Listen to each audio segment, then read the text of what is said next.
I want to speak to you about something so quiet, so ordinary, that it hides in plain sight. Something most people feel, yet almost no one dares to name. Loneliness. Not the dramatic kind, not the kind announced with tears or confessions, but the subtle, persistent ache of feeling separate in a world overflowing with people. Let me ask you something before we go any further. Have you ever been surrounded by others and yet felt profoundly alone? If you have, I invite you to say so in the comments below, not as a confession, but as a recognition that you are not the only one. Now, what fascinates me about loneliness is that we treat it as a personal failure. We imagine that if we were more interesting, more successful, more attractive, or more agreeable, this feeling would vanish. But that is a misunderstanding. Loneliness is not simply the absence of company. It is the feeling of being cut off from life itself, as if you were a stranger visiting your own existence. We live in an age of unprecedented connection. You can speak to someone across the planet in an instant.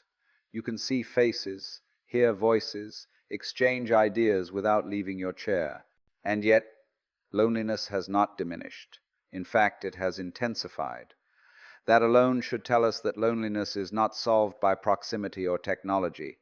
It is rooted somewhere far deeper. The real loneliness nobody talks about is the loneliness of being a separate self. From childhood, we are trained to think of ourselves as isolated egos inside bags of skin, looking out at a foreign world. Here am I, we say, and there is everything else. Once you accept this idea, loneliness is inevitable. Because how can a fragment ever feel whole? You see, most of us spend our lives trying to escape this feeling. We chase relationships, careers, achievements, entertainment, noise.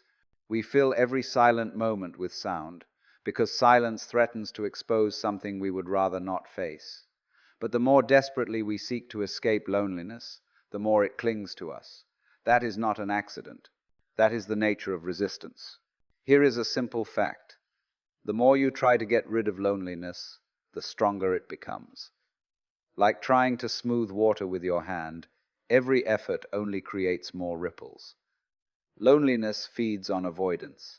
It grows when you pretend it isn't there. What if, instead of running from loneliness, you became curious about it? Not to analyze it endlessly, but to feel it fully, to sit with it without immediately labeling it as a problem. This alone is a radical act in a society obsessed with fixes. When you feel lonely, what is actually happening? There is a sensation, perhaps a heaviness in the chest, a tightening in the throat, a sense of emptiness. But notice this carefully. These are experiences happening in awareness, and awareness itself is not lonely. Awareness is open, spacious, and already connected to everything it knows. This is the great paradox. The feeling of loneliness arises within something that is never isolated. You are not a lonely consciousness trapped in a hostile universe. You are the universe experiencing itself from a particular point of view. The wave may feel separate from the ocean, but it is never truly apart from it. Yet we insist on pretending otherwise. We insist on being someone instead of being life itself. We cling to names, roles, histories, and identities, and then we wonder why we feel alone. Of course we do. We have reduced ourselves to masks and then forgotten we are wearing them. Here is an argument worth considering. Loneliness is not telling you that you lack connection. It is telling you that you have forgotten it. It is a signal, not a sentence. But if you misinterpret the signal, you will spend your life chasing distractions instead of understanding the message. Many people believe that intimacy will cure loneliness, and while intimacy can be beautiful, it is often burdened with unrealistic expectations. We expect another person to validate our existence, to fill the emptiness inside us, to make us feel whole. That is far too heavy a task for any human being. No relationship can survive being used as a substitute for self-understanding. This is why, even in loving relationships, people still feel lonely. They are asking another person to fix a philosophical problem.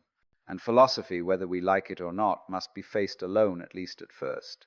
But alone does not mean isolated. It means undistracted. It means honest. It means having the courage to stop running and to look directly at what you are. Consider this.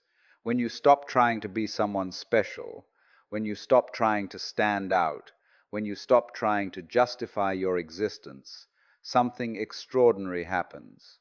The sense of being a separate, lonely self begins to soften.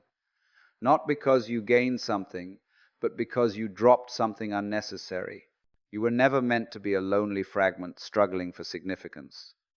You were meant to be a temporary expression of an infinite process, like a flame dancing for a moment before returning to fire, like a ripple appearing and disappearing on water. If this resonates with you, don't rush to agree or disagree. Sit with it, let it echo, and ask yourself honestly, what if the loneliness I fear is actually an invitation to wake up? I will leave you here for now, not with an answer, but with a direction. In the next part, I want to go deeper into why modern life intensifies this hidden loneliness and how the very things we use to feel connected often deepen the divide. Now, let us look more closely at this peculiar world we have built, because it quietly trains us to feel lonely while promising the opposite. Modern life is designed around comparison. From the moment you wake up, you are shown images of how others live, what they own, how they look, how happy they appear. This is not connection. This is performance. And when life becomes a performance, loneliness becomes the price of admission.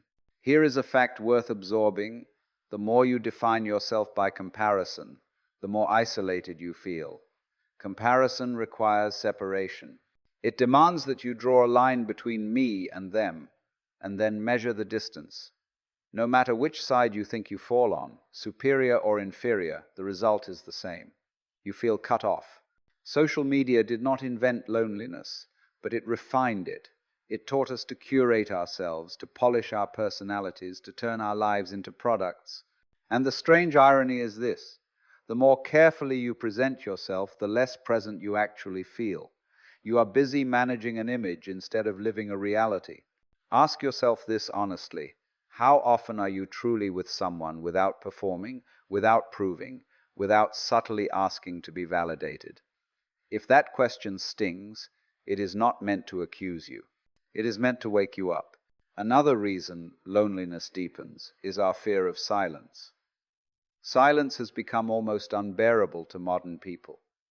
We fill every gap with sound, with content, with distraction. But silence is not empty.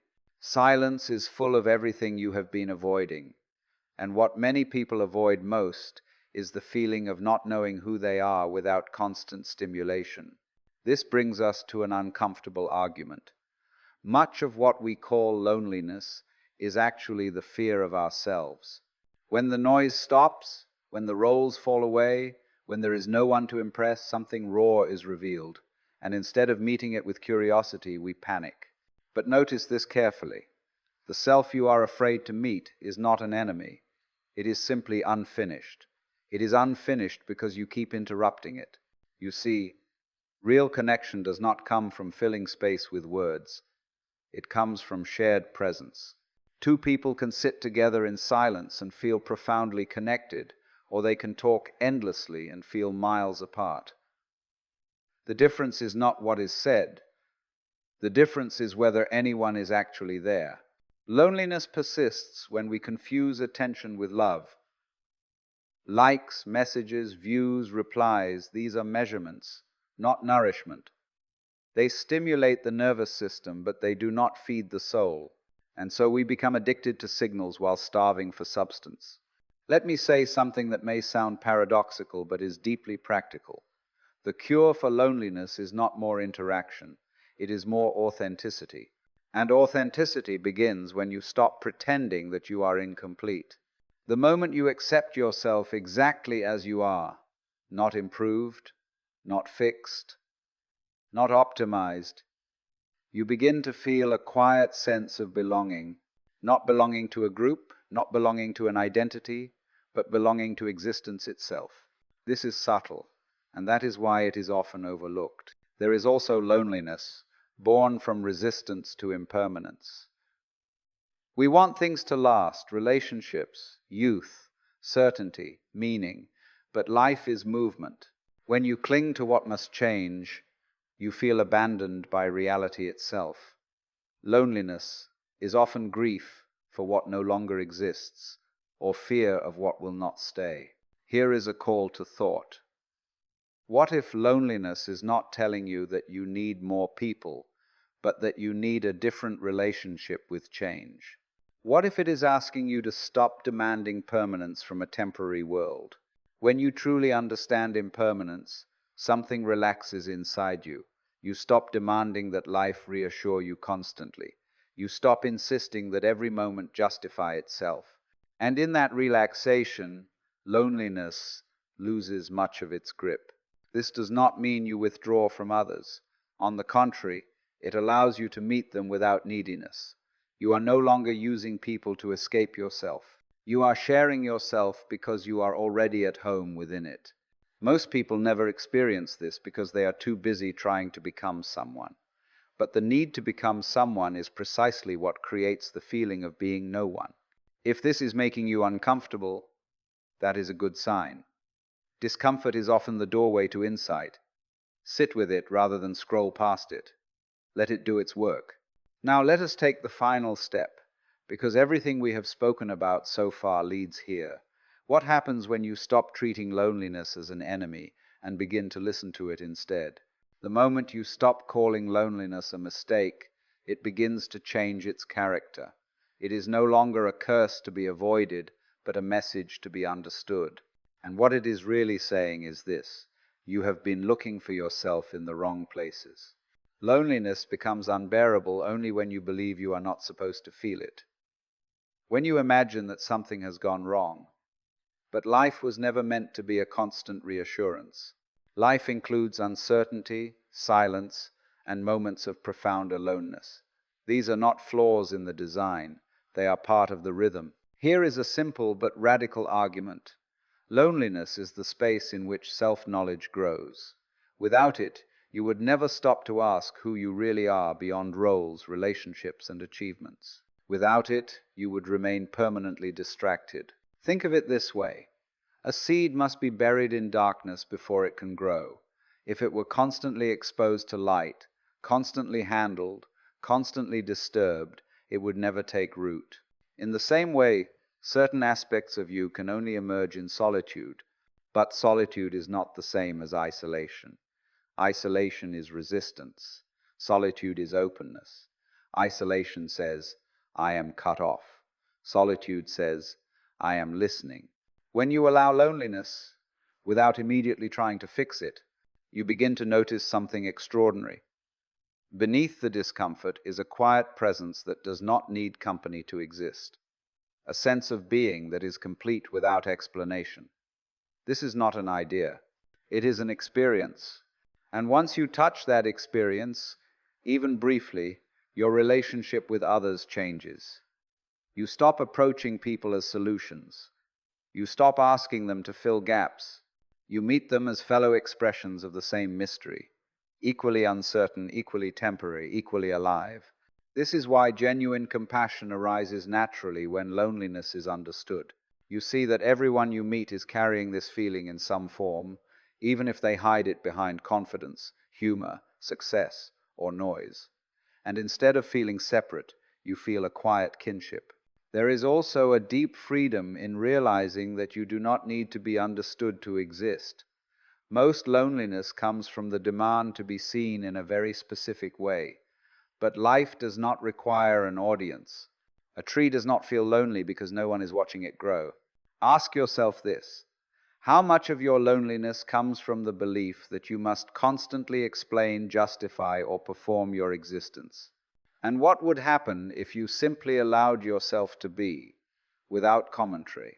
When you stop narrating yourself, life becomes intimate again. Ordinary moments regain their depth. A walk, a breath, a cup of tea, the sound of rain, these are no longer fillers between meaningful events. They are the meaning. This does not eliminate loneliness forever. Nothing human is eliminated forever. but it transforms it. Loneliness becomes a passing weather pattern rather than a permanent climate. You feel it, you allow it, and you let it move on. And here is the final paradox I want to leave you with. The moment you stop demanding that life cure your loneliness, you discover that you were never truly alone to begin with. You were simply distracted from your connection to everything. You are not an outsider in the universe. You are something the universe is doing, the same way a wave is something the ocean is doing. When that is seen, not merely believed, but felt, loneliness loses its authority. So if you are feeling lonely right now, do not rush to escape it. Sit with it gently. Listen to what it is asking of you. It may be inviting you to stop searching outward and to finally come home. And if this message resonated with you, let it resonate quietly. There is no need to prove it, share it, or perform it. Just live it. That, in the end, is the deepest connection there is.